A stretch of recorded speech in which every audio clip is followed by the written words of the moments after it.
Hello, in front of me I've got DJI Osmo Mobile 7. In this video I'll show you how to use tracking mode. In order to enable tracking mode, press and hold trigger.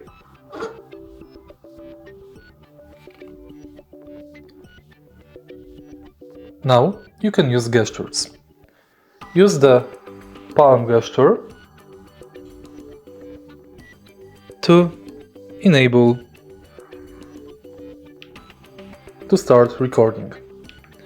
Again, use the palm gesture to stop recording. Next, you can use this gesture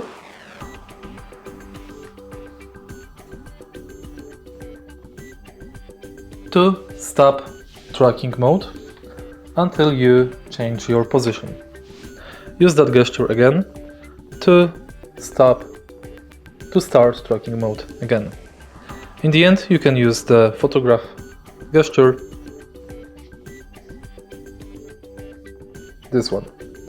You can only use tracking mode with the tracking module. If you find this video helpful, please leave like, comment and subscribe.